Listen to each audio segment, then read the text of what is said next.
Sunbeds Are Us by Barrie Mahoney. I'm often told that Brits on holiday like nothing better than to get out of bed long before their all-inclusive breakfast has even hit the frying pan to chase outside to the swimming pool in their boxer shorts or bras or possibly both in order to place a vivid Union flag towel on the sunbed of their choice. It's even more exciting if there's a mad competitive dash with the Germans, with Brits gaining immense satisfaction if they reach their prized possession first. Why, oh why, is one of the tour companies determined to ruin such jingoistic pleasures with the introduction of a book and pay before you arrive sunbed option when booking a holiday in the Canary Islands? For the princely sum of €22 per person per week, potential holidaymakers can view a virtual image of their choice of sunbed together with its ideal position close to the swimming pool, bar, or most importantly for some, the toilets, from their home in Mansfield before even stepping on the plane. Gone are those heady days of the mad dash before breakfast. One thing to be thankful for, I guess, is that Ryanair will not be in charge of the seating allocations. Yeah, just imagine it. The entire family split up and lost in various dark corners of the pool area. Oh yes, I nearly forgot to mention, the only reason for this change of sunbed policy is, of course, to raise additional cash for the tour operators.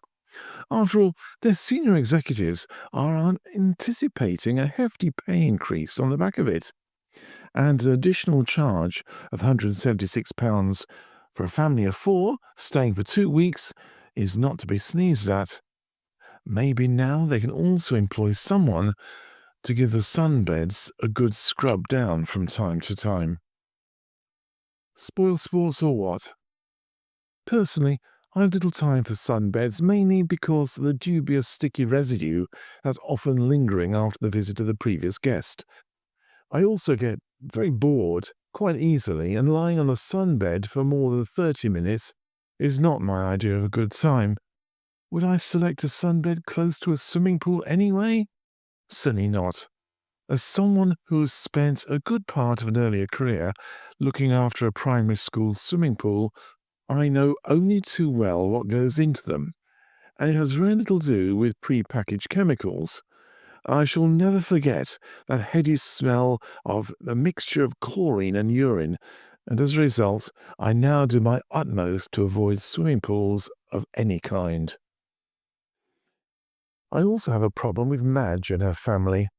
Now remember that television series Benidorm? Whenever I see a sunbed, I have a vision of that foul-speaking creature Madge and her apology of a family, all desperately trying to achieve the impossible by gaining both the skin of an elephant and an untreatable form of skin cancer in just 1 week's holiday in the sun. Just add a mobility scooter and we could create our very own series right here in the Canary Islands.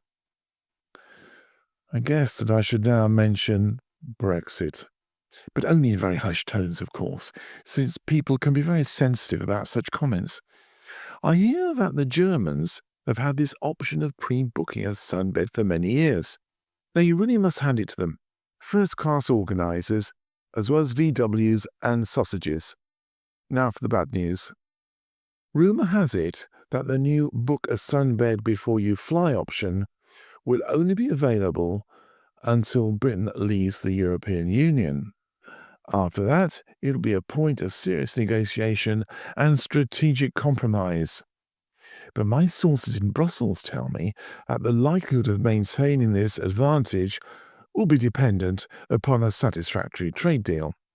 So Mrs. May, or whoever, may well have a problem with this one, and I expect that she'll be looking for a lengthy transition period. Reliable sources close to the centre of UK decision-making also tell me that the Honourable Member of Parliament for the 18th century, Joseph Septimus Smog, is determined that this newly acquired right of expat sunbed reservation will never be taken away, and certainly never ever given up to the Germans. Indeed, He has staked his future and that of his unborn child, Octavius Smog, on this one. So let's wait and see. So, to British holidaymakers everywhere, do make the most of this new sense of freedom and this new sunbed strategy will give you, even if it's only for a short time. The dash outside in the early hours of the morning to casually throw a Union flag towel over your choice of sunbed with gay abandon could shortly be a thing of the past.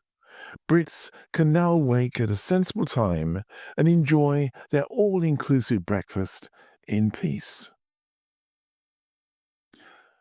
You have been listening to Sunbeds Are Us by Barrie Mahoney, and this is part of the Letters from the Atlantic series. If you'd like to find out more about me, my books, blogs, and podcasts, please go to my website, www.barriemahoney.com. And remember, that's Barrie with an IE. Thank you for listening.